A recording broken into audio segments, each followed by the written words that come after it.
நேபாள் பெருவெள்ளம் தொடர்பாக தலைமைச் செயலகத்தில் முதலமைச்சர் விஜய் தலைமையில் அவசர ஆலோசனை. சிக்கியுள்ள தமிழர்களை மீட்கும் பணியை விரைவுபடுத்த நடவடிக்கை.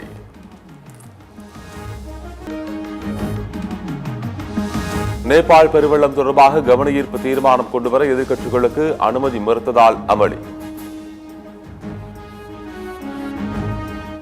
மென்ஷன் பண்ண போறேன், நானும் அலோ பண்ண போறேன். அடுத்தது கேள்வி உட்காருங்க, உட்காருங்க, சொல்லிடுறேன். டேட்டாவை சொல்லி அப்புறம் பேச நான் அலோ பண்ண போறேன். உட்காருங்க உட்காருங்க உட்காருங்க உட்காருங்க, நான் சொல்றேன். உட்காருங்க உட்காருங்க உட்காருங்க உட்காருங்க உட்காருங்க உட்காருங்க உட்காருங்க. கூச்சல் குழப்பத்திற்கு பின் எதிர்க்கட்சிகள் பேச சபாநாயகர் அனுமதி.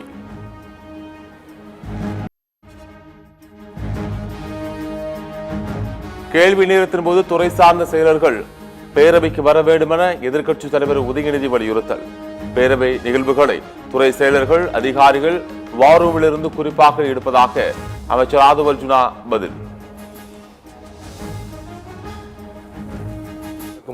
குறிப்பா நீங்க முக்கியமாக 5 துறைகள்ல பதில் சொல்லியிருக்கிறாங்க. கேள்வி நேரம் நடக்கும்போது அந்த துறையினுடைய செயலாளர்கள் இந்த அவைக்கு வர வேண்டும், அவங்க நோட்ஸ் எடுத்துக்க வேண்டும். எனவே அதையும் நீங்கள் வலியுறுத்த வேண்டும். முன்பு இருந்த நடைமுறை வேறு.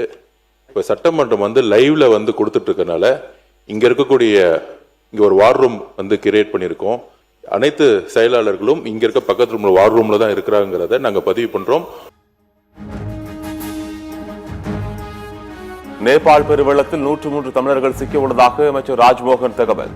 பல மாவட்டங்களைச் சேர்ந்தவர்கள் 1க்கும் மேற்பட்ட குழுக்கள் நேபாள் சென்றுள்ளதாக பேரவையில் விளக்கம்.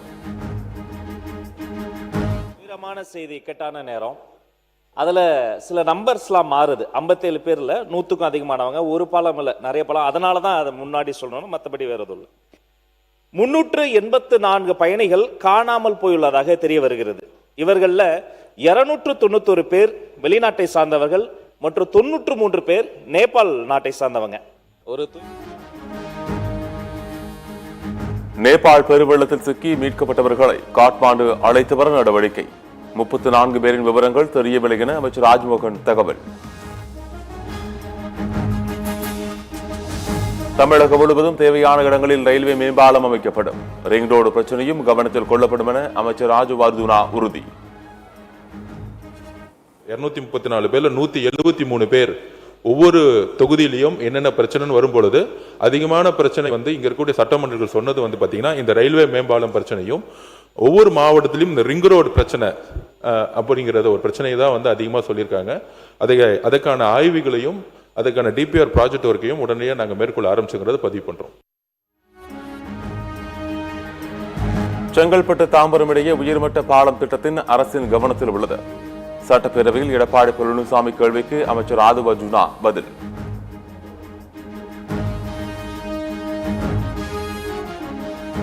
அந்த சென்னை சுற்றி இருக்கக்கூடிய செங்கல்பட்டா இருக்கட்டும், திருவள்ளுவரா இருக்கட்டும், இங்க இருக்கிற மகாபலிபுரம் மாவட்டம், இது யாரெல்லாம் சென்னை நோக்கி வரும்பொழுது கிட்டத்தட்ட 3 மணி நேரம் நம்ம போக்குவரத்து நெரிசல்ல இருக்கிறோம். இந்த சென்னை சுற்றில இருக்கக்கூடிய ரோட்ஸை இப்ப டிபிஆர் ப்ராஜெக்ட்ல கொண்டு மாண்புமிகு முதலமைச்சருடைய அவர் சொன்ன அந்த ப்ராஜெக்டும் கவனத்தில் கொண்டு அடுத்த மீட்டிங் நெக்ஸ்ட் மந்த் ஒன்றிய அமைச்சரோடு இருக்கு. அதுல அவர் சொன்ன ப்ராஜெக்டை உடனடியாக அமல்படுத்துவதற்கான எல்லா பணிகளும் நடக்கும். தமிழ்நாட்டில் பன்றி காய்ச்சல் கட்டுக்குள் உள்ளது. தேவைப்பட்டால் தடுப்பூசி செலுத்தப்படும். மாவட்ட மருத்துவமனைகள் மேம்படுத்தப்படும் என சுகாதாரத்துறை அமைச்சர் அருண்ராஜ் அறிவிப்பு. H1N1 அந்த பன்றி காய்ச்சல் என்று சொல்லப்படுகிற ஃப்ளூ என்று சொல்லப்படுகிற அந்த காய்ச்சல் கட்டுப்பாட்டில் தான் இருக்குது. மக்கள் அச்சப்பட தேவையில்லை. முதியவர்கள் மற்றும் கர்ப்பிணிகள் அவங்கள தான் அதிகமாக பாதிக்கக்கூடிய அந்த நோய் இருக்குது. அதை ஆய்வு செஞ்சு தேவைப்பட்டால் கண்டிப்பாக அதை தடுப்பூசி போடுவதற்கான பணிகளை நாம் மேற்கொள்ளும். அனைத்து மாவட்டங்களில் உள்ள அனைத்து மருத்துவமனைகளும் என்னென்ன தேவை என்பதை ஆராய்ந்து அதற்கான எங்கெங்கெல்லாம் தேவை இருக்கோ அதற்கான உரிய நடவடிக்கை நாம் மேற்கொள்வோம் என்பதை நான் சொல்ல. தமிழ்நாட்டில் நெல் கொள்முதல் நிலைய செயல்பாடுகளை கண்காணிக்க குழு அமைக்கப்படும். உறுப்பினர்கள் கேள்விக்கு உணவுத்துறை அமைச்சர் வெங்கடரமணன் திட்டவட்டம்.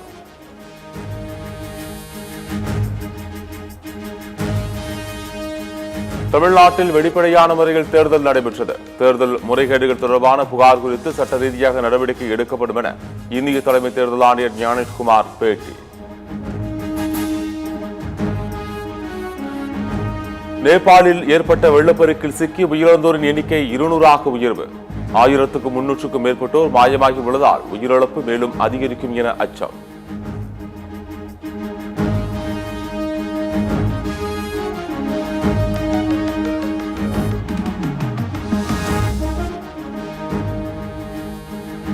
காஞ்சிபுரத்திலிருந்து நேபாளிற்கு சுற்றுலா சென்ற 6 பேரை தொடர்பு கொள்ள முடியவில்லை.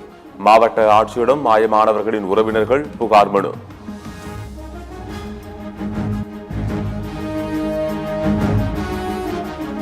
நேபாளிற்கு சுற்றுலா சென்ற நெய்வேலி சிதம்பரத்தை சேர்ந்தவர்கள் யார் யார் என்ற விவரம் வெளியீடு.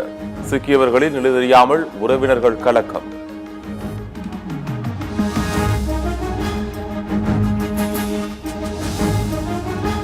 நேபாளில் சிக்கி தவிக்கும் தனது தாயை மீட்டு தர வேண்டும். கும்பகோணத்திலிருந்து சென்றவரின் மகன் உருக்கமான பேட்டி. எங்க அம்மா அவங்க பேர் சித்ரா பாலகிருஷ்ணன். நேற்று காலையில லாஸ்ட் கம்யூனிகேஷன் அவங்க காலையில எங்களுக்கு ஒரு 6 மணிக்கு ஒரு போட்டோ அனுப்பிச்சிருந்தாங்க.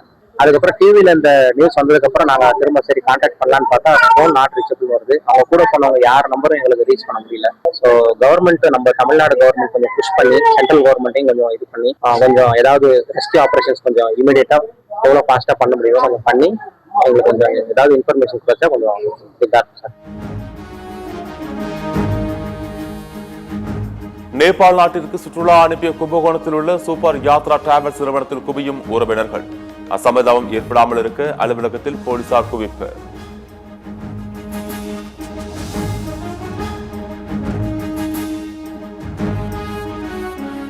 நேபாள் நாட்டிற்கு 35 டன் நிவாரணப் பொருட்களுடன் 2வது ராணுவ விமானம் பெறப்பட்டது. ஏற்கனவே 10 டன் அளவிலான பொருட்கள் நேபாளம் சென்றடைந்தது.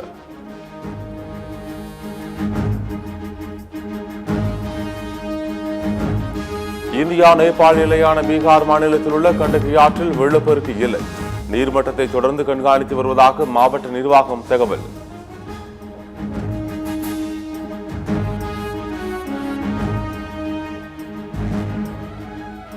தலைமைச் செயலாளர் மற்றும் குஜிலியம்பாறை வட்டாட்சியர் மீது நடவடிக்கை எடுக்க வேண்டும். முதலமைச்சர் விஜய்க்கு மார்க்சிஸ்ட் மாநில செயலாளர் பை சண்முகம் கடிதம். ஆபரண தங்கம் விலை சவரனுக்கு 560 ரூபாய் குறைந்து 1 சவரன் 1,19,520 ரூபாய்க்கு விற்பனை. 1 கிராம் தங்கம் மீண்டும் 15,000ற்கு கீழ் குறைந்தது.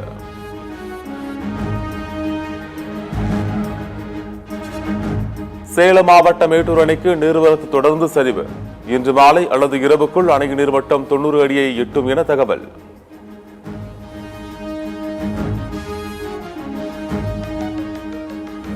ஒகேனக்கல் காவிரி ஆற்றில் நீர்வரத்து குறைந்து வினாடிக்கு 6,500 கன அடியாக நீடிப்பு. நீர்வரத்து குறைந்ததால் பரிசல் இயக்க அனுமதி வழங்க வாய்ப்பு.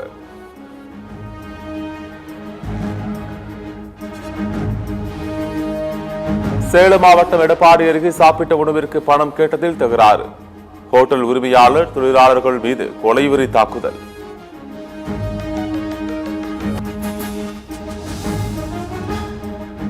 கொழும்பு டெஸ்ட் கிரிக்கெட்டில் தோல்வியை தவிர்க்க போராடும் இலங்கை அணி. டுவந்தா, சோனட் தினுஷா தடுப்பாட்டத்தில் ஈடுபட்டு ரன் குவிப்பு.